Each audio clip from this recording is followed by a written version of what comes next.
Hello students, hello everyone. मैं अभिनव जैन फिर से एक बार आपका स्वागत करता हूं फिजिक्स फंडे की इस वीडियो में, जिसमें आज हम देखने वाले हैं वेक्टर के कंपोनेंट्स कैसे लेते हैं। और अगली वीडियो में उसको देखेंगे कि उन कंपोनेंट्स को लेके फ़ायदा क्या होता है। कंपोनेंट्स की मदद से कुछ एडिशन सब्ट्रैक्शन करनी, बहुत सारे वेक्टर्स की एडिशन सब्ट्रैक्शन करनी काफ़ी आसान हो जाती है। स्टार्ट करते हैं वेक्टर कंपोनेंट्स, टॉपिक नंबर 5। सबसे पहले वेक्टर कंपोनेंट्स करने से पहले हम जानेंगे यूनिट वेक्टर के बारे में। यूनिट वेक्टर क्या है? It is a vector having unity या वन एज इट्स मैग्नीट्यूड। जिसका मैग्नीट्यूड वन के बराबर होता है उसे यूनिट वेक्टर बोलते हैं। यूनिट वेक्टर के लिए एक स्पेशल मैथमेटिकल सिंबल भी होता है विद अ कैप साइन। मतलब ऐसा एक वी, उल्टा V shape cap sign above an alphabet. Alphabet कैसा भी हो सकता है, इंग्लिश अल्फाबेट या ग्रीक अल्फाबेट, जैसे कुछ भी A B C alpha beta gamma कुछ भी। तो I cap, N cap, F cap, इस तरह के सिंबल यूज करते हैं नॉर्मली। जैसे अपन ने देखा वेक्टर्स के ऊपर एरो का सिंबल होता है, ये ए के ऊपर अगर एरो लगाओगे तो दिस इज नॉर्मल वेक्टर जिसका मैग्नीट्यूड कुछ भी हो सकता है। लेकिन अगर ए के ऊपर कैप लगी हो तो ये एक स्पेशल वेक्टर है, यूनिट वेक्टर जिसे बोलेंगे, जिसका मैग्नीट्यूड स्पेसिफिकली वन के बराबर है। ध्यान रखना है कैप सिंबल। यूनिट वेक्टर इतना स्पेशल क्यों है आखिर? Why is it so special? तो यूनिट वेक्टर की मेन जो खासियत है वो है इस वेक्टर का इस्तेमाल डायरेक्शन देखने के लिए होता है। It represents direction of a vector mathematically. अब ऐसे कैसे कि बाकी वेक्टर्स की भी अपनी कुछ डायरेक्शन होती है, but unit vector specifically direction को शो करता है। जैसे फॉर एग्जांपल, जैसे कहीं लिखा है, अगर मान लो 8 n कैप। 8 n कैप एक ऐसा वेक्टर है जिसमें 8 जो है वो तो मैग्नीट्यूड है और n कैप जो है वो उसकी डायरेक्शन को शो कर रहा है। याद करो multiplication of a scalar and a vector, जब अपन ने पढ़ा था तो मैंने ये बताया था कि किसी भी वेक्टर को अगर पॉजिटिव स्केलर से मल्टीप्लाई करते हैं तो उसकी डायरेक्शन अनचेंज रहती है और मैग्नीट्यूड मल्टीप्लाई हो जाता है। और अगर नेगेटिव स्केलर से मल्टीप्लाई करते हैं तो डायरेक्शन पलट जाती है और मैग्नीट्यूड उस स्केलर के मैग्नीट्यूड से मल्टीप्लाई हो जाता है। तो यहाँ पे मैं यह क्या बात कह रहा हूँ कि एन कैप अगर कोई भी एक वेक्टर है तो उसका मैग्नीट्यूड तो वन है। तो एन कैप की जो भी डायरेक्शन होगी, एन कैप को अगर किसी भी पॉजिटिव नंबर से मल्टीप्लाई करूंगा, जैसे यहाँ पे इस एग्जांपल में 8 से मल्टीप्लाई किया है, तो जो भी मैग्नीट्यूड से मल्टीप्लाई होगा मैग्नीट्यूड उसी नंबर के बराबर हो जाएगा ऑब्वियसली। क्यों? क्योंकि एन कैप का खुद का मैग्नीट्यूड तो वन के बराबर है। तो 8 एन कैप में 8 is the magnitude, n cap is showing the direction. तो ओवरऑल ये कंप्लीट वेक्टर को एक लिखने का तरीका है। जैसे और एग्जांपल देखो, कहीं लिखा हुआ है अगर -20 आर कैप। -20 आर कैप क्या है? आर कैप जस्ट एक यूनिट वेक्टर है जो किसी एक पर्टिकुलर डायरेक्शन में होगा। -20 क्या मैग्नीट्यूड है? No, -20 is not magnitude because magnitude can never be negative. तो ये माइनस साइन क्या शो कर रहा है यहाँ पे? माइनस साइन बस ये शो कर रहा है कि ये जो भी वेक्टर है complete, -20 r cap is a vector जिसकी डायरेक्शन है माइनस आर कैप और जिसका मैग्नीट्यूड है 20। ठीक है, तो माइनस साइन से कभी कंफ्यूज नहीं होना, माइनस कभी मैग्नीट्यूड में इंक्लूड मत कर देना। सिंपली हम यहाँ पे क्या बोलेंगे? Minus r cap is the direction, मतलब आर कैप की जो भी डायरेक्शन होगी उसके ऑपोजिट डायरेक्शन है इस वेक्टर की, एंड इस वेक्टर का मैग्नीट्यूड है 20। तो जब भी कभी यूनिट वेक्टर की टर्म्स में कोई वेक्टर लिखा हो तो सिंपली जो भी नंबर अपीयर हो रहा है, जो कांस्टेंट नंबर अपीयर हो रहा है, that number represents the magnitude of that vector. तो मैथमेटिकली वेक्टर को लिखने का एक बेटर तरीका है यूनिट वेक्टर की मदद से। नोट नंबर 1 क्या है? आई कैप, जे कैप और k cap, small i, small j, small k, ये स्टैंडर्ड यूनिट वेक्टर्स हैं along x axis, Y axis and z axis respectively. मतलब एक्स वाई जेड एक्सिस की टर्म्स में हम बहुत सारी मैथ्स और फिजिक्स की बातें करते हैं। तो एक्स वाई जेड एक्सिस के along standard unit vectors globally बना रखे हैं इंसान ने, कि जब भी किसी को एक्स एक्सिस के अलोंग किसी वेक्टर को रिप्रेजेंट करना है तो हमेशा आई कैप की टर्म्स में करेंगे। वाई एक्सिस के अलोंग कोई वेक्टर को रिप्रेजेंट करना है, लिखना है मैथमेटिकली, तो J cap, and similarly Z axis के अलोंग तो के कैप। स्टैंडर्ड बस नाम है जो कि याद रखने हैं हमें, i cap, j cap, k cap. Note number 2, unit vector along any vector a can be written as, कोई भी एक वेक्टर है ए, उसके अलोंग अगर कोई तुमसे पूछता है यूनिट वेक्टर कैसे लिखें, तो यूनिट वेक्टर लिखने का क्या तरीका रहेगा? सिंपल रूल है, वेक्टर को उसी के मैग्नीट्यूड से डिवाइड कर दो। ध्यान से सिंबल्स ध्यान से देखो, ये ए वेक्टर कंप्लीट वेक्टर है, ये ए वेक्टर का मॉड क्या है, ए वेक्टर का मॉड माने मैग्नीट्यूड। डिवीजन किसकी हो रही है, मैंने बताया था A vector is getting divided by its own magnitude. अपने ही मैग्नीट्यूड से अगर किसी वेक्टर को डिवाइड कर देंगे तो क्या होगा, या ऐसे बोल दो 1 अपॉन मैग्नीट्यूड से मल्टीप्लाई कर देंगे तो क्या होगा, 1 अपॉन मैग्नीट्यूड से मल्टीप्लाई करने पे मैग्नीट्यूड तो 1 अपॉन मैग्नीट्यूड हो जाएगा, मतलब मैग्नीट्यूड तो इस कंप्लीट वेक्टर का बन गया 1, क्योंकि उसी के मैग्नीट्यूड से उसको डिवाइड कर रहे हैं। और डायरेक्शन क्या रहेगी, अनचेंज्ड। क्यों, क्योंकि ये ए का मैग्नीट्यूड क्या है, ए वेक्टर का मैग्नीट्यूड है तो एक पॉजिटिव नंबर ही, पॉजिटिव नंबर से मल्टीप्लाई या डिवाइड करने पे क्या होता है, डायरेक्शन अनचेंज्ड रहती है। तो ओवरऑल ये डिवीजन कर देने से हुआ क्या, ये डिवीजन कर देने से वेक्टर की डायरेक्शन तो अनचेंज रही और मैग्नीट्यूड बन गया 1। इसी को अंग्रेजी में लिखा हुआ है unit vector along some vector a. अब इस मैथमेटिकल रिप्रेजेंटेशन को हम काफी यूज करने वाले हैं इस वीडियो के अंदर। A vector upon magnitude is equal to A cap, या इसको और थोड़ा बेटर तरीके से मल्टीप्लिकेशन की टर्म्स में लिखें तो ऐसे लिख सकते हैं कि किसी भी वेक्टर को उसका magnitude, this is its magnitude, multiplied by its direction. Direction को रिप्रेजेंट करने के लिए कैप सिंबल या यूनिट वेक्टर, मैग्नीट्यूड अपना वही है, तो मैग्नीट्यूड इनटू डायरेक्शन करके हम किसी भी वेक्टर को मैथमेटिकली लिख सकते हैं। या ए वेक्टर का मॉड लगाने की जरूरत नहीं है, या मैं पहले भी बता चुका हूं, ए वेक्टर का मैग्नीट्यूड अगर हमें शो करना है तो हम बिना एरो के भी शो कर सकते हैं। एरो भी मत लगाओ, मॉड भी मत लगाओ, तो भी वो सिंबल वेक्टर के मैग्नीट्यूड को शो कर सकता है अगर वेक्टर की बातचीत चल रही है, तो अदरवाइज वो कुछ भी हो सकता है। तो बढ़ते हैं आगे, जैसे एक आसान इलस्ट्रेशन के थ्रू इस बात को समझते हैं। Right the following vectors mathematically, बस जस्ट लिखना है इन सभी वेक्टर्स को। टोटल 6 वेक्टर्स यहाँ पे तुम्हें स्क्रीन पे दिख रहे हैं इस वक्त, A B C D E F. तो इन सभी को मैथमेटिकली बस जस्ट लिखना है। ए वेक्टर पे फोकस करो। ए वेक्टर की डायरेक्शन कैसी है, एक्स एक्सिस के अलोंग। मैग्नीट्यूड दिखा रखा है उसका 8, तो एक्स एक्सिस के अलोंग स्टैंडर्ड यूनिट वेक्टर क्या है, आई कैप, तो मैग्नीट्यूड इनटू डायरेक्शन 8 आई कैप। बी वेक्टर को लिखने का तरीका, बी वेक्टर ध्यान से देखो, बी वेक्टर है ये वाला, b vector is this. B vector किस डायरेक्शन में, चाहे टेल इसकी कहीं भी रखी हो, डायरेक्शन देखो इसकी। बी वेक्टर की डायरेक्शन क्या है, पॉजिटिव वाई एक्सिस के अलोंग है। बी वेक्टर की डायरेक्शन पॉजिटिव वाई एक्सिस के अलोंग है, तो और मैग्नीट्यूड इसका 5 दिखा रखा है, तो ये बन गया 5 जे कैप। सी वेक्टर को देखो, सी वेक्टर है यहां पे।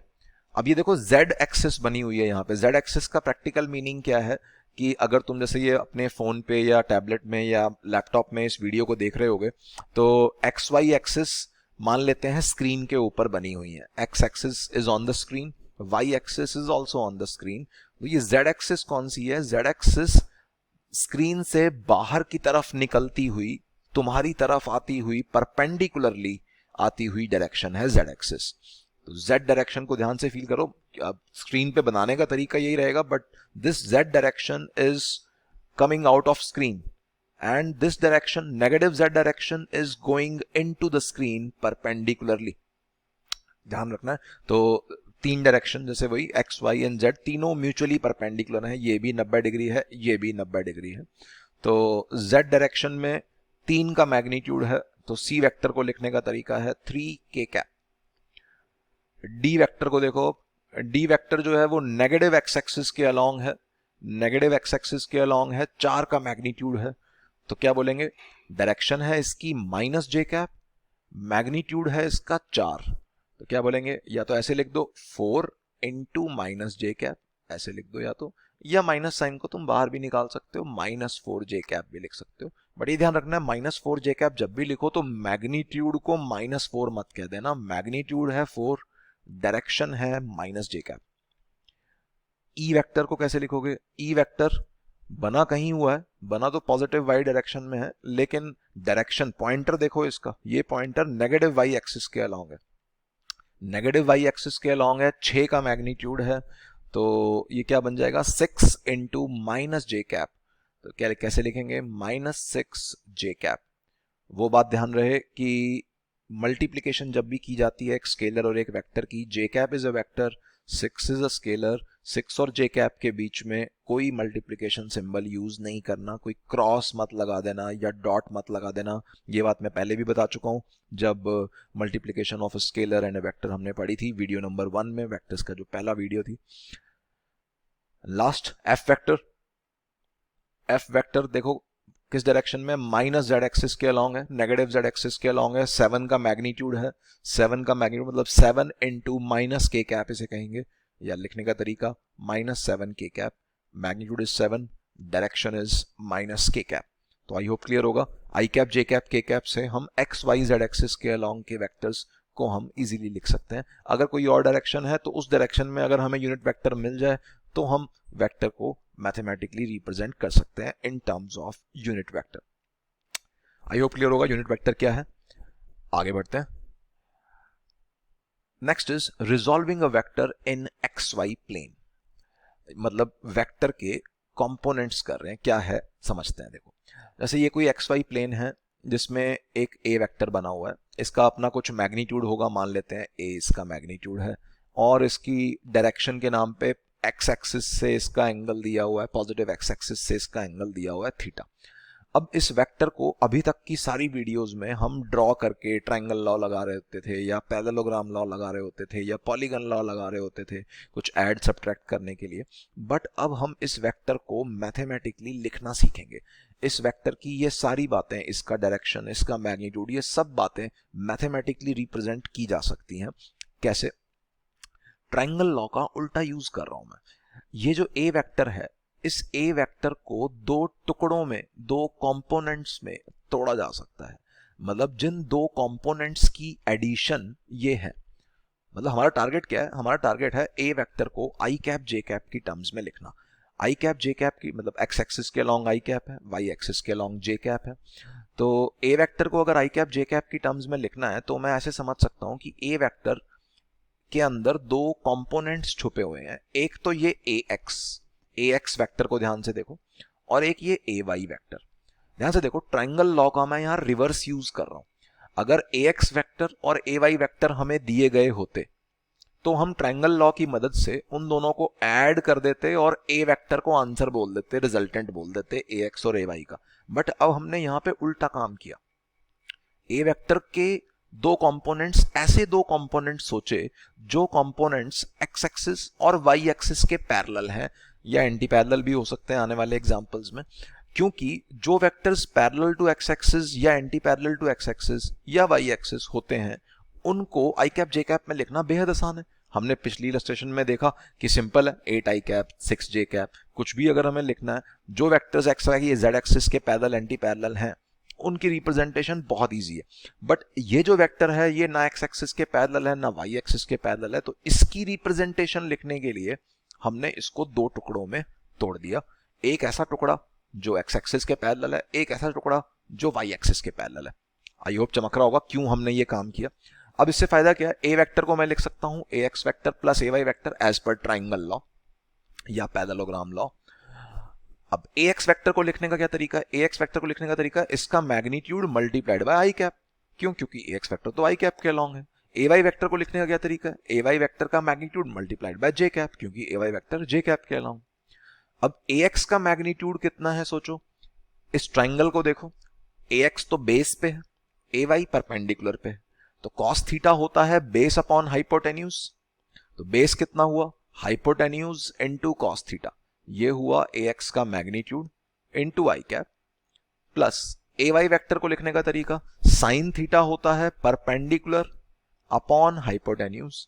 ए वाई खुद परपेंडिकुलर बना हुआ बैठा है यहां पे, तो ए वाई का मैग्नीट्यूड हो गया ए साइन थीटा, डायरेक्शन हो गई जे कैप।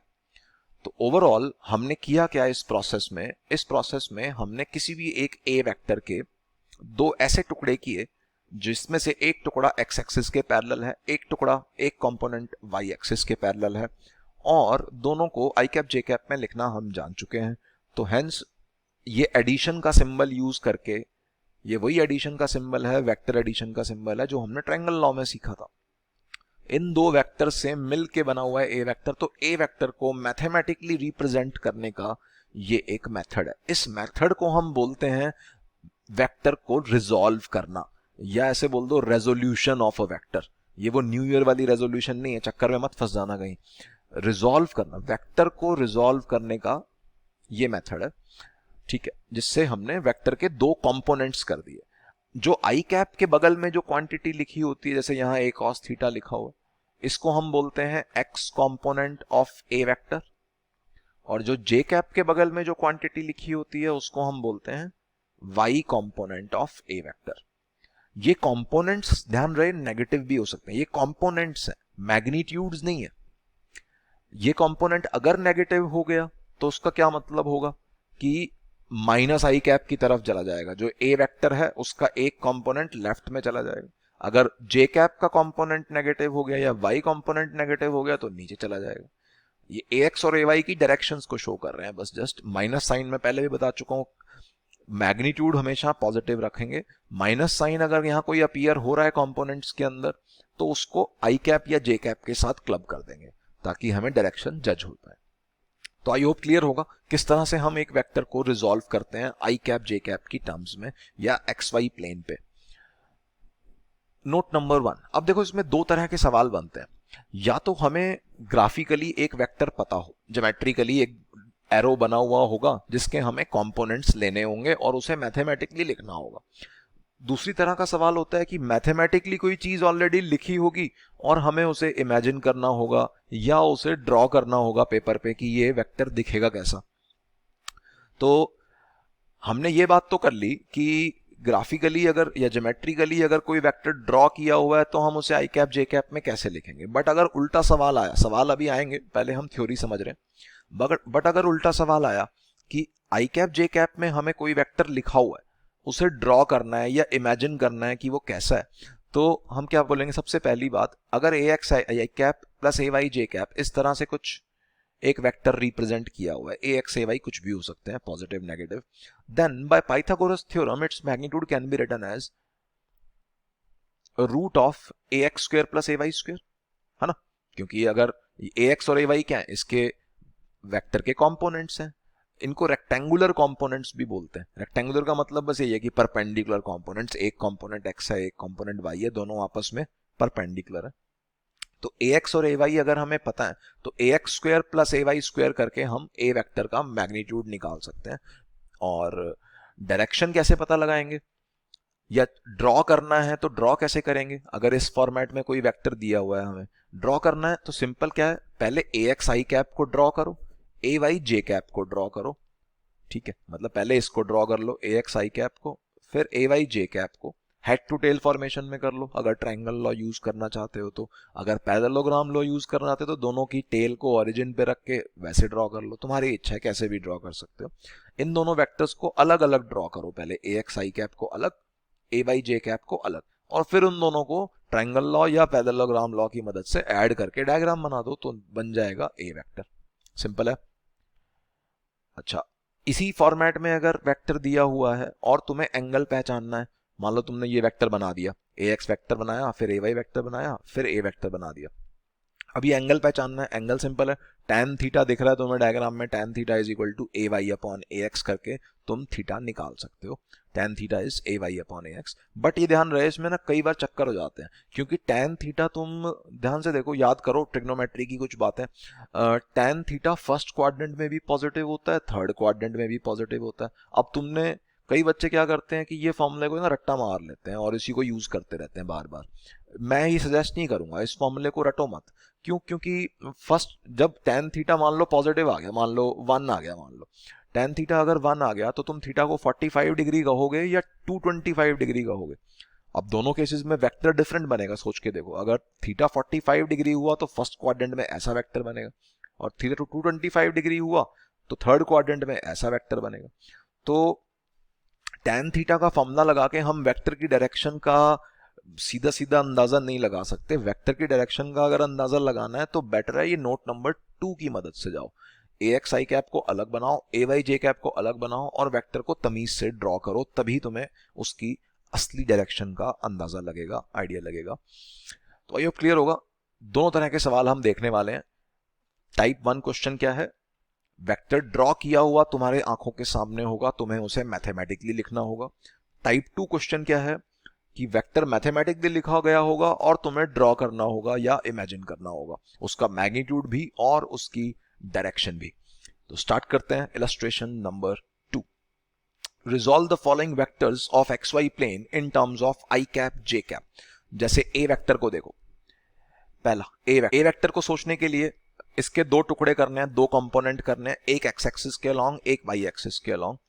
तो एक्स एक्सिस के अलोंग मैं बोल सकता हूं, यहां से स्टार्ट कर रहा हूं इसकी टेल से, एक कंपोनेंट ये कुछ राइट एंड ऊपर की तरफ है, तो एक टुकड़ा तो राइट साइड, एक टुकड़ा ऊपर की तरफ।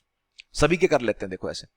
बी वेक्टर को देखो, बी वेक्टर लेफ्ट और नीचे की तरफ है, एक टुकड़ा, एक कंपोनेंट लेफ्ट, एक कंपोनेंट नीचे। सी वेक्टर लेफ्ट और ऊपर की तरफ है, तो एक कंपोनेंट ऊपर, एक component left. D vector right और नीचे की तरफ है, तो एक कंपोनेंट नीचे, एक कंपोनेंट राइट। एक तो जो वो फॉर्मूला पिछली स्लाइड में हमने देखा कि ए कॉस थीटा आई कैप, ए साइन थीटा जे कैप, उसको रटना नहीं मानना, किसी भी बात को रटना नहीं है। जो भी हमने पिछली स्लाइड में देखा सारी बातें कॉमन सेंस से आ रही हैं। मतलब कई बच्चे क्या करते हैं कि कॉस थीटा में हमेशा कॉस थीटा ही ले रहे होते हैं, थीटा चाहे किसी भी एक्सिस के साथ दिया हो। तो पिछला जो एग्जाम्पल मैंने पिछली स्लाइड में लिया था ये वाला, इसके अंदर एक स्पेशल केस था। देखो थीटा एंगल एक्स एक्सिस के साथ था, तो यहां पे आई कैप के बगल में कॉस थीटा और जे कैप के बगल में साइन थीटा दिखा, बट जरूरी नहीं है ऐसा हो। जैसे इस इलस्ट्रेशन में देखो, यहां पे हर वेक्टर का एंगल, किसी का एंगल एक्स एक्सिस से दिया हुआ है तो किसी का एंगल वाई एक्सिस से दिया हुआ है। तो फॉर्मूला रट के कुछ हासिल नहीं होना, काम करना हमें सीखना होगा। ध्यान से सुनो इन सब चीजों को। तो सबसे पहले मैंने हर वेक्टर के टुकड़े बना दिए ट्रायंगल लॉ के हिसाब से, ये आई होप सबको समझ में आ रहे होंगे। ए वेक्टर को देखते हैं सबसे पहले। ए वेक्टर एक तो इस वाले वेक्टर से और एक इस वाले वेक्टर से मिलके बना है as per the triangle law. ये वाला वेक्टर कितना है? ये वेक्टर का मैग्नीट्यूड सोचो कितना है। मैग्नीट्यूड है इसका 10 cos 37। cos 37 होता है बेस अपॉन हाइपोटेन्यूज, बेस की ही मुझे जरूरत थी यहाँ पे, तो हाइपोटेन्यूज इनटू cos 37, ये तो हुआ मैग्नीट्यूड। डायरेक्शन हुई आई कैप। दूसरा टुकड़ा देखो, दूसरा टुकड़ा है 10 sin 37 इसका मैग्नीट्यूड, और डायरेक्शन इसकी ऊपर की तरफ माने वाई एक्सिस के अलोंग, मतलब जे कैप। cos 37 की वैल्यू आई होप याद होगी सबको अब तक। cos 37 is 4/5, 4/5 into 10 is 8, plus sin 37 is 3/5, 3/5 into 10 is 6। तो ए वेक्टर को मैथमेटिकली लिखने का तरीका है 8 आई कैप प्लस 6 जे कैप। बी वेक्टर पे आओ, बी वेक्टर के वही दो कंपोनेंट्स में बना चुका हूं। ध्यान से देखो, मैंने एक तो सारे के सारे कंपोनेंट्स या ट्राइंगल जो बनाए हैं वो ट्राइंगल मैंने वहां बनाए हैं जहां पे एंगल दे रखे थे। अगर तुमने गलती से कोई ये वाला ट्राइंगल बना लिया, यहां पे भी बना सकते थे ऐसा और ऐसा, ये वाला ट्राइंगल भी बना सकते थे, बट ये वाला एंगल फिर तुम्हें सोचना पड़ता, ये एंगल 30 डिग्री नहीं है, ये 60 डिग्री बनता। चलो एक केस लेके चलते हैं। पहले सबसे पहले मैंने स्टेप 1 क्या है सोचने का, थॉट प्रोसेस का, कि सबसे पहले बी वेक्टर के कंपोनेंट्स की डायरेक्शन सोची। बी वेक्टर नीचे की तरफ और लेफ्ट साइड में है, तो एक कंपोनेंट लेफ्ट, एक कंपोनेंट नीचे, एक कंपोनेंट नेगेटिव एक्स एक्सिस के अलोंग और एक कंपोनेंट नेगेटिव वाई एक्सिस के अलोंग। अच्छा, ये वाला जो कंपोनेंट है, जो एक्स कंपोनेंट है, इसको कैसे लिखेंगे? इसको लिखेंगे इसका magnitude multiplied by minus I cap. इसका मैग्नीट्यूड कितना है? 8 cos 30। ओके, ये बात चमक रही होगी। बार बार जहां एंगल दिया रहता है, वेक्टर का एंगल जिस एक्सिस के साथ दिया रहता है, उस एक्सिस वाले कंपोनेंट में कॉस आता है, ऐसे याद कर सकते हो। तो बार बार तुम्हें वो बेस अपॉन हाइपोटेन्यूज नहीं सोचना पड़ेगा। cos 30 degree is base upon hypotenuse, तो बेस कितना हुआ? Hypotenuse, that is 8 into cos 30। ये तो हुआ इस कंपोनेंट का मैग्नीट्यूड, मल्टीप्लाइड बाय इसकी डायरेक्शन लेफ्ट साइड में है, मतलब माइनस आई कैप, प्रॉपरली अगर सोचें, प्लस दूसरा ये वाला जो वेक्टर है, ये वाला वेक्टर क्या है? ये वेक्टर है इसका मैग्नीट्यूड 8 sin 30 मल्टीप्लाइड बाय इसकी डायरेक्शन नीचे की तरफ है, नीचे की तरफ मतलब माइनस जे कैप। तो ये क्या बन गया? cos 30 होता है √3/2, √3/2 इंटू 8 इज 4, तो √3/2 into 8 is -4, -4 √3 I cap, -4 J cap. I hope clear होगा। माइनस आई कैप का मतलब लेफ्ट, माइनस जे कैप का मतलब डाउन। 4√3 एंड 4 इसके दो कंपोनेंट्स हो गए। जल्दी करना है आपसे, तो बस वो दिमाग में रखो, जिस एक्सिस के साथ एंगल दिया है उस एक्सिस के कंपोनेंट में कॉस आएगा, ऐसे याद रख सकते हो। बाकी मैग्नीट्यूड तो मल्टीप्लाई होगा ही ऑब्वियसली। जैसे यहाँ पे सी वेक्टर का एंगल 45 डिग्री वाई एक्सिस के साथ दिया हुआ है, मतलब वाई वाला जो कंपोनेंट है ये क्या बन गया 12 cos 45, और दूसरा वाला कंपोनेंट बन गया 12 sin 45, यहाँ लिख देते हैं। ऐसे डी वेक्टर के बारे में सोच सकते हो, ये 15 है, ये 53 है, तो 53 degree angle y negative y axis के साथ है, तो ये वाला कंपोनेंट हो गया 15 cos 53, ये वाला कंपोनेंट हो गया 15 sin 53 डिग्री। अभी प्लस माइनस नहीं लगाए, लगाते हैं। तो सी वेक्टर को लिखने का क्या तरीका है, 12 cos 45 ऊपर की तरफ है, मतलब जे कैप में, 12 sin 45 लेफ्ट साइड है, लेफ्ट साइड माने माइनस आई कैप में। अगले पेज पे लिख रहा हूं मैं सी वेक्टर को, C vector can be written as 12 sin 45 into minus I cap plus 12 cos 45 into J cap. Sine 45 कितना होता है 1/√2, cos 45 भी 1/√2, तो ये हो जाएगा 12/√2 माइनस साइन के साथ i cap and 12/√2 plus sign के साथ जे कैप। तो this is our answer for c vector. And last d vector को भी फटाफट लिख देते हैं। डी वेक्टर इज 15 cos 53 नीचे की तरफ है, मतलब माइनस जे कैप में है ये, और 15 sin 53 राइट साइड में है, राइट साइड माने पॉजिटिव एक्स एक्सिस, मतलब आई कैप। तो d vector can be written as 15 sin 53 i cap minus 15 cos 53 j cap. ठीक है, माइनस मैंने पहले लगा दिया, 15 cos 53 is the magnitude, minus J cap is the direction of D vector. तो ये बन रहा है sin 53 इज 4/5, 4/5 इंटू 15 इज 12, तो ये बन गया d vector is 12 i cap minus cos 53 is 3/5, 3/5 into 15 is 9 j cap. These are the answer for ABCD vectors. I hope clear होगा। कोई भी वेक्टर किसी भी क्वाड्रेंट में दिया गया हो, first quadrant, second quadrant, third quadrant, चारों क्वाड्रेंट्स का मैंने यहाँ एक एग्जांपल लिया, हमें प्लस माइनस सोचने हैं, प्लस माइनस अलग अलग से सोच लो, लेफ्ट राइट है या ऊपर नीचे है उसके हिसाब से। लेफ्ट हुआ तो माइनस आई कैप, राइट हुआ तो प्लस आई कैप, ऊपर हुआ तो प्लस जे कैप, नीचे हुआ तो माइनस जे कैप। सबसे पहले तो प्लस माइनस का कंफ्यूजन दूर कर लो। दूसरी बात, मुद्दे की बात बताई मैंने कि वेक्टर का एंगल जिस एक्सिस से दिया रहता है उस एक्सिस वाले कंपोनेंट में cos थीटा आता है, ऐसे याद रख सकते हो, ताकि बार बार हमें cos theta is equal to base upon hypotenuse ना लगाना पड़े। आई होप चमक रहा होगा। आगे बढ़ते हैं, इलस्ट्रेशन नंबर 3। अब है उल्टा सवाल। उल्टा सवाल माने वेक्टर्स हमें ऑलरेडी लिखे हुए, मैथमेटिकली लिखे हुए गिवन है, आई कैप जे कैप की टर्म्स में कुछ 4 वेक्टर्स लिखे हैं, इन चारों को हमें ड्रॉ करना है। ड्रॉ करते हुए ये भी ध्यान रखना है इनका मैग्नीट्यूड भी बताना है, इनकी डायरेक्शन के नाम पे कोई ना कोई एक एंगल बताना है, या तो एक्स एक्सिस से कोई एंगल बता दो या वाई एक्सिस से एंगल बता दो।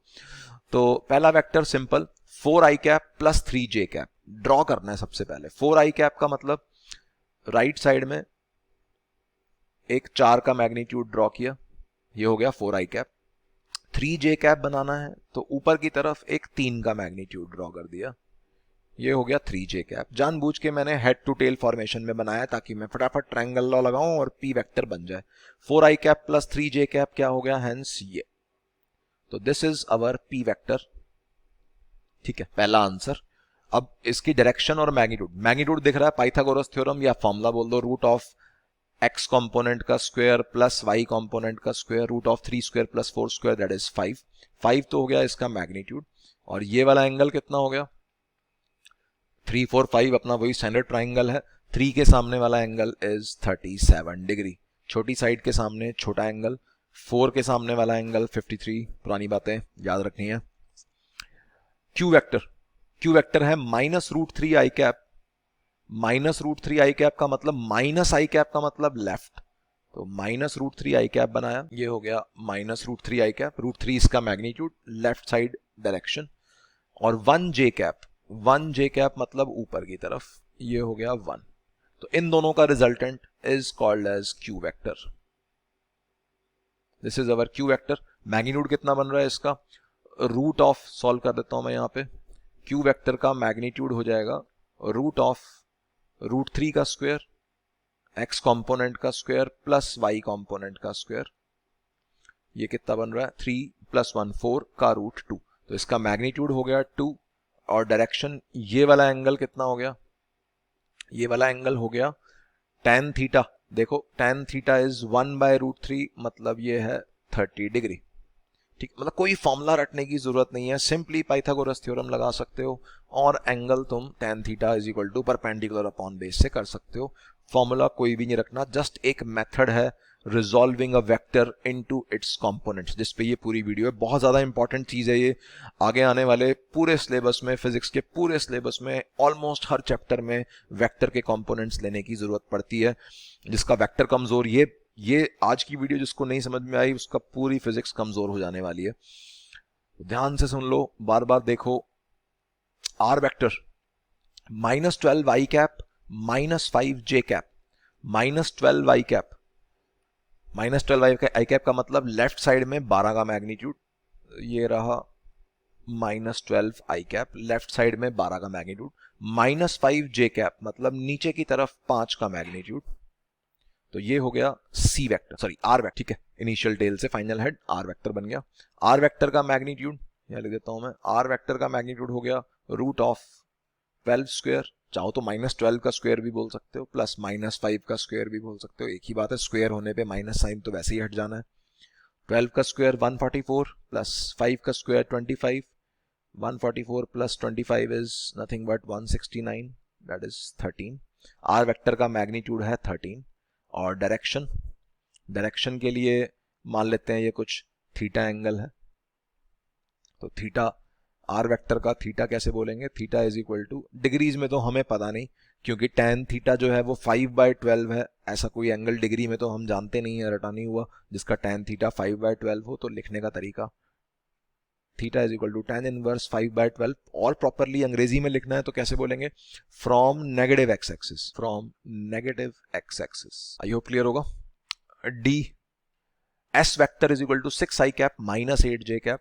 तो 6 i कैप बनाया पहले, ये रहा 6 i कैप, -8 j कैप का मतलब नीचे की तरफ 8 का मैग्नीट्यूड, नीचे की तरफ 8 का मैग्नीट्यूड हो गया। तो ये बन गया अपना s vector, this is our s vector.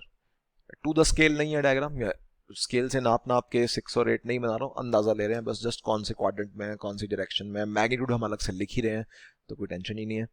तो एस वेक्टर का मैग्नीट्यूड हो जाएगा √6 square plus 8 square, that is 10। 6 square 36 plus 8 square 64, 36 plus 64 is 100, 100 का √10, 10 का हो गया मैग्नीट्यूड। डायरेक्शन के नाम पे ये एंगल चाहिए हमें। ये एंगल देखो tan थीटा, इस एंगल का tan थीटा कितना बन रहा है 8/6, 8/6 तो 4/3 है, 4/3 मतलब ये एंगल हो गया 53 डिग्री। ये वही है, 3 4 5 की जगह 6 8 10 है, ध्यान से देख लो, 6 8 10 है 3 4 5 की जगह। तो 4 के सामने वाला एंगल 53, 6 के सामने वाला या 3 के सामने वाला एंगल, ये एंगल 37 हो जाएगा। आई होप क्लियर होगा। कोई भी वेक्टर मैथमेटिक में लिखा हुआ है तो हम उसे इमेजिन करके ड्रॉ कर सकते हैं। कोई भी वेक्टर ड्रॉ किया हुआ बना हुआ है XY प्लेन पे तो हम उसे मैथमेटिकली लिख सकते हैं। इस काम से बहुत सारी चीजें आसान होने वाली हैं आने वाले लेक्चर्स के अंदर। तो आई होप सबको ये बात समझ में आई होगी। आगे बढ़ रहा हूं मैं। नेक्स्ट टॉपिक है अपना resolving a vector in 3D। अभी तक हमने जो बातें की वो आई कैप जे कैप में सिर्फ की। अगर के कैप भी आ जाए, मतलब जेड एक्सिस भी आ जाए, तो कैसे समझेंगे इन सब चीजों को। तो देखो, ये एक्स एक्सिस और जेड एक्सिस स्क्रीन पे बनी हुई है, और ये जो वाई एक्सिस है, ये वाई एक्सिस जो है वो गोइंग इनटू द स्क्रीन है, स्क्रीन के अंदर की तरफ जाती हुई है।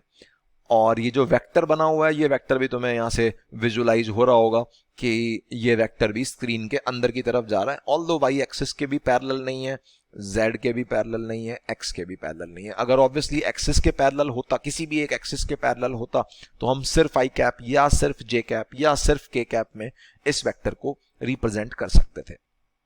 बट अब इस वेक्टर को आई cap, j cap, k cap की टर्म्स में लिखना है, तो हम कैसे लिखते हैं इसको? देखो, सबसे पहले इसको समझेंगे कैसे। ये ऐसे कौन से तीन कंपोनेंट्स से मिलके ये बना है, कौन से तीन टुकड़े हैं इसके? तो इस बार अब तीन टुकड़े बनेंगे, एक एक्स टुकड़ा, एक्स कंपोनेंट, एक वाई कंपोनेंट, एक जेड कंपोनेंट।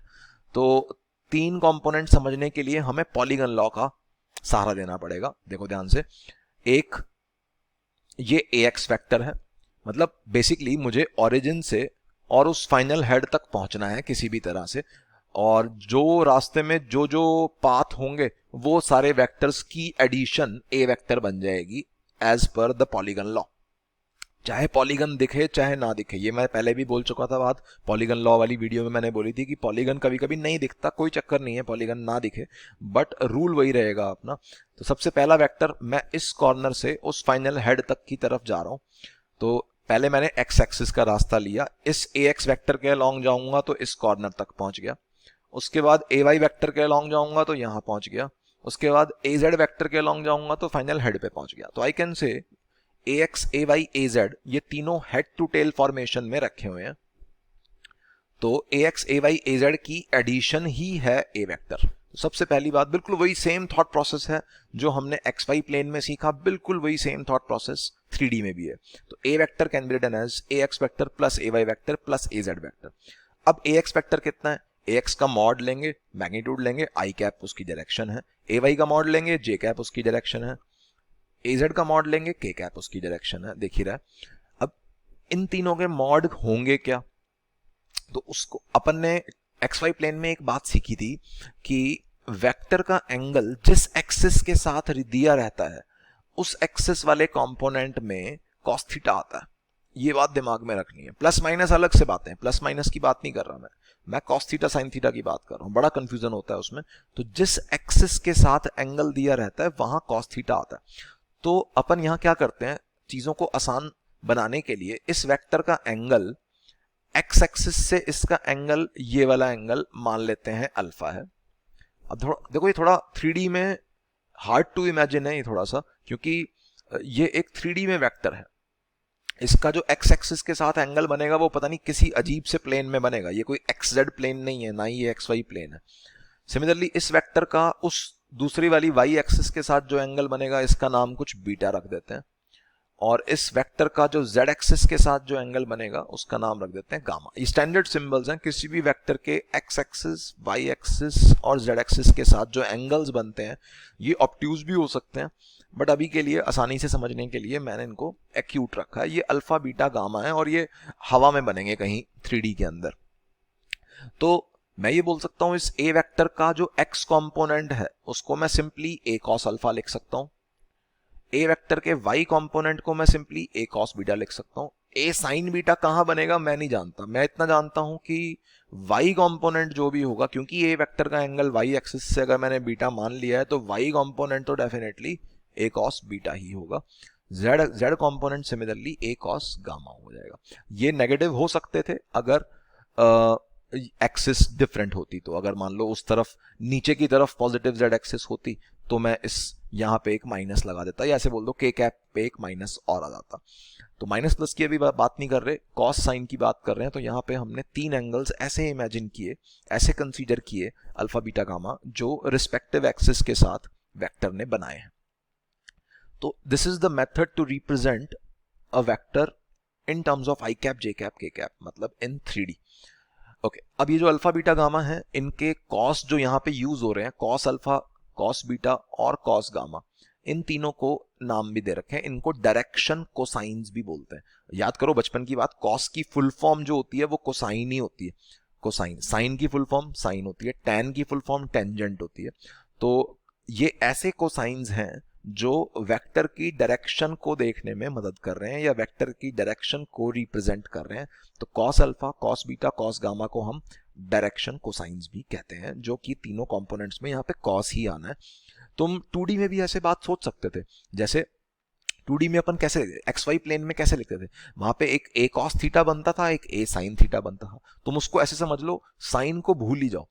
एक्स एक्सिस के साथ अगर थीटा एंगल है तो a cos थीटा हो गया आई कैप, और y एक्सिस के साथ 90 माइनस थीटा एंगल है तो a cos 90 माइनस थीटा हो गया j कैप, ऐसे याद रख सकते हो। बेटर मेथड है, साइन कॉस का चक्कर ही खत्म हो जाएगा। मतलब जो एंगल जिस एक्सिस के साथ हो उस उसका कॉस ले लो उस एक्सिस के कंपोनेंट को सोचने में, सिंपली। ठीक है, तो कॉस 90 माइनस थीटा वो बाद में अपने आप साइन थीटा बन जाएगा, लेकिन सोचने का तरीका तुम इस तरह से रख सकते हो। आगे बढ़ते हैं। Next, note number 1। अब अगेन उल्टा सवाल कि अगर हमें कोई वेक्टर इस फॉर्मेट में दिया है, 2i cap, 6j cap, 5k cap, इस तरह से कुछ भी लिखा हुआ है, तो देन उसका मैग्नीट्यूड कैसे सोचेंगे, उस वेक्टर का मैग्नीट्यूड सोचना और उसकी डायरेक्शन सोचना, इस पे सवाल बनते हैं। तो पाइथागोरस थ्योरम से उसका मैग्नीट्यूड इस बात के बराबर प्रूव किया जा सकता है। 2D में हमने देखा, एक्स वाई प्लेन में हमने देखा कि root of A x square plus A Y square था, यहाँ पे प्लस ए जेड स्क्वायर और आ गया रूट के अंदर।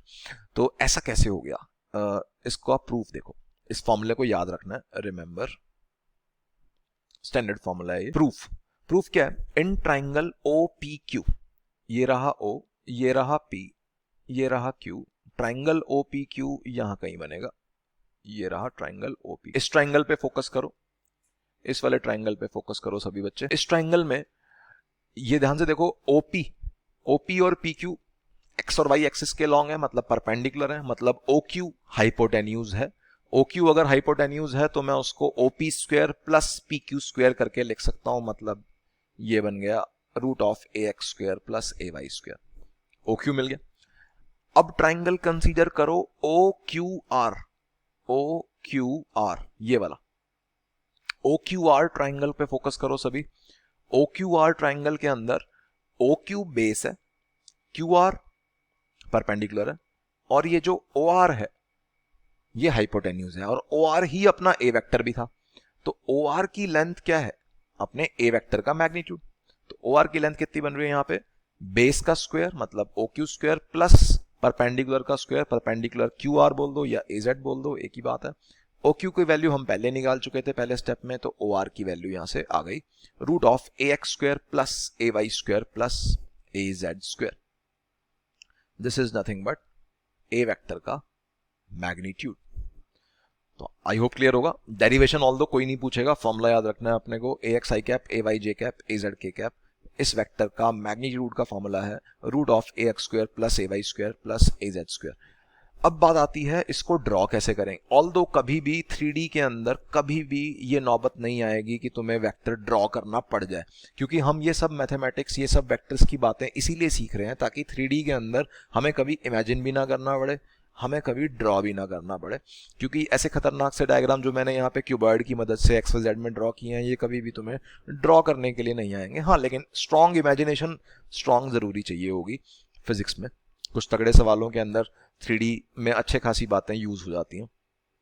तो note number 2, if a vector is written in the format this again, तो ड्रॉ करना अगर कभी पड़ जाए तो वही अपना पुराना तरीका, ए एक्स आई कैप को अलग ड्रॉ करो, ए वाई जे कैप को अलग ड्रॉ करो, ए जेड के कैप को अलग ड्रॉ करो, हेड टू टेल फॉर्मेशन में ड्रॉ करो, एंड देन पॉलीगन लॉ लगा के इनिशियल टेल से फाइनल हेड को जोड़ दो।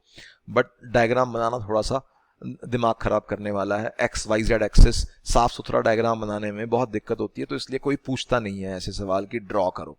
ठीक है, तो आगे बढ़ते हैं। नेक्स्ट है note number 3, if a vector is written in the format, again वही सेम फॉर्मेट में अगर वेक्टर रिटन है, तो अब इस वेक्टर का कोई एंगल पूछ ले। मान लो हमें ए एक्स, ए वाई और ए जेड गिवन है, और कोई पूछता है इस वेक्टर का एक्स एक्सिस से एंगल बताओ, तो एक हम ड्रॉ करेंगे या इमेजिन करेंगे तो दिमाग खराब हो जाएगा। तो एंगल को मैथमेटिकली फाइंड करने का एक फॉर्मूला बना लेते हैं। फॉर्मूला बनाने के लिए हमें क्या करना है, ये अल्फा जो एंगल होगा इस वेक्टर का एक्स एक्सिस से, ये अल्फा तो किस प्लेन में होगा, ये वेक्टर है ओ आर और एक्स एक्सिस है ओपी, तो ओ आर और ओपी के बीच का एंगल है। तो इस बात को समझने के लिए मैं triangle O R P consider कर रहा हूं, ये वाला ट्राइंगल। ध्यान से पूरा क्यूबॉइड सब कुछ भूल जाओ, केवल इस ट्राइंगल पे फोकस करो, ट्राइंगल ओ आर पी। ध्यान से देखो, ये एक राइट एंगल ट्राइंगल है, ये वाला जो एंगल बनेगा यहाँ पे, ये वाला एंगल परपेंडिकुलर होगा, 90 डिग्री होगा, ओपी और पी आर। क्योंकि ये जो पूरा का पूरा स्क्वायर है या रेक्टेंगल है, ये पी क्यू आर वाला जो रेक्टेंगल है, ये पूरा रेक्टेंगल ही एक्स एक्सिस के परपेंडिकुलर है ना। वाईजेड प्लेन जो होता है वो पूरा का पूरा एक्स एक्सिस के परपेंडिकुलर होता है, तो उसके अंदर ये खींची गई ये लाइन पी आर, ये भी एक्स एक्सिस के परपेंडिकुलर होगी। तो इस राइट एंगल ट्राइंगल में मुझे एक एंगल की तलाश है, इस अल्फा की। इस अल्फा को कैसे लिख सकते हैं? ट्राइंगल ओ आर पी में cos alpha can be written as OP base upon O R hypotenuse. OP कितना था? ax। ओ आर कितना था?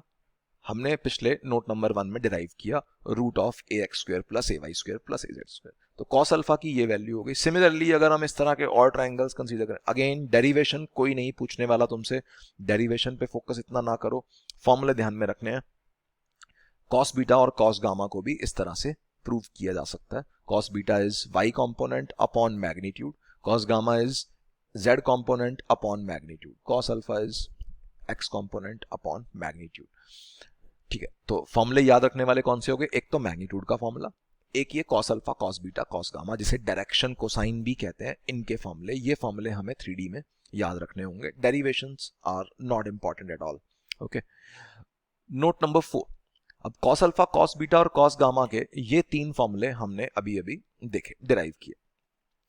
तो इन तीनों में एक स्पेशल बात है जो अलग से याद रखनी है। बहुत बारी है ना वो ऑब्जेक्टिव क्वेश्चन में, सिंगल करेक्ट क्वेश्चन में, नीट में, जेई मेन में उस तरह के सवाल सीधे सीधे डायरेक्टली ही पूछ लिए जाते हैं। तो एक इनमें खूबसूरत बात है कि इन तीनों की अगर हम स्क्वायर एंड एडिशन कर दें, तीनों को स्क्वायर करके ऐड कर दो, तो क्या होगा? न्यूमरेटर में बनेगा ए x square plus A Y square plus A Z square, और डिनोमिनेटर में भी स्क्वायर होने की वजह से कॉमन आ जाएगा ए x square plus A Y square plus A Z square. सोच लो आराम से, इन तीनों को अगर मैं स्क्वायर एंड ऐड कर दूं तो ये क्वांटिटी 1 बन जाएगी। इस बात को ध्यान में रखो, एक सवाल है ये, बेसिकली इलस्ट्रेशन नाम ना देके मैं इसको नोट नंबर 4 में लिख दिया है। यहाँ पे इंपॉर्टेंट बात है जो कि याद रख, जो 3 एंगल्स होते हैं, किसी भी कोई भी वेक्टर हो, चाहे अल्फा बीटा गामा, कैसे भी 3 एंगल्स हो, कोई भी वेक्टर हो, उनके डायरेक्शन कोसाइंस की स्क्वायर एडिशन इज 1। दिमाग में रखनी है बात ये। आगे आते हैं, सवाल देखते हैं कुछ। Illustration, find angles alpha beta gamma. अब कोई वेक्टर दिया हुआ है, ये इस वेक्टर के, इमेजिन नहीं करना आपने को, मैथमेटिकल सवाल है, इसको ड्रॉ नहीं कर रहे हैं हम। इस वेक्टर का एंगल फाइंड करना है, x axis Y axis Z axis के साथ क्या क्या होंगे, और मैग्नीट्यूड भी फाइंड करना है। तो इसको थोड़ी देर के लिए कुछ पी वेक्टर बोल देते हैं, लेट्स से।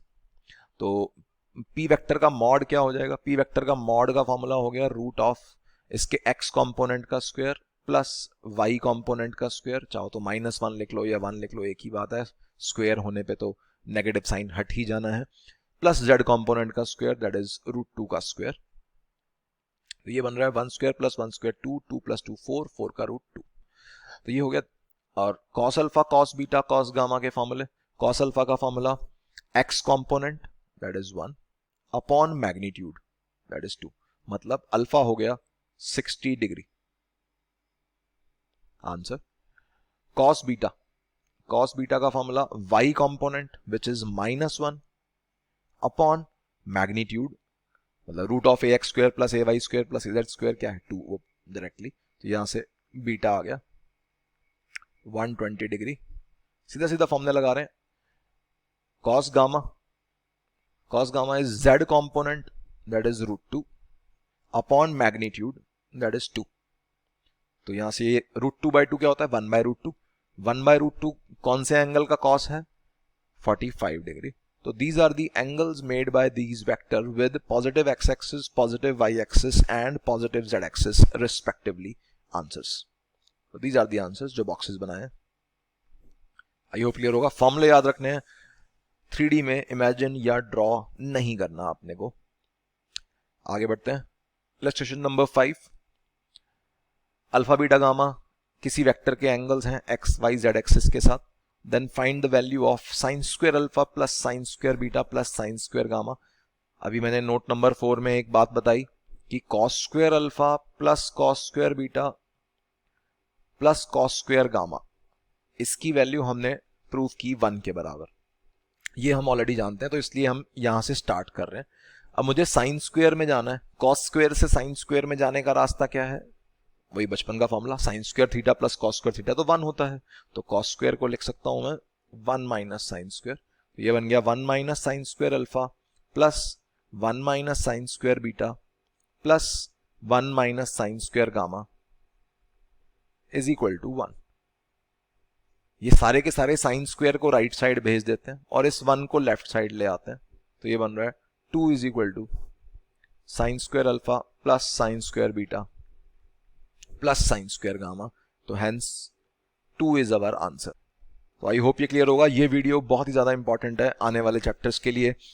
लगभग हर चैप्टर में हमें वेक्टर के कंपोनेंट्स करने होंगे, जनरली 2D में करने होंगे, केवल आई कैप जे कैप में या आई कैप के कैप में। एक प्लेन में कंपोनेंट्स करने पड़ते हैं। 3D की बहुत ज़्यादा बातें यूज़ नहीं होती हैं, बट कभी कभी यूज़ होती हैं, तो वो मैथमेटिक्स की मदद से या सिंपली फॉर्मूले अगर रटे हुए हैं अपन ने तो फॉर्मूलों की मदद से सॉल्व हो जाती हैं।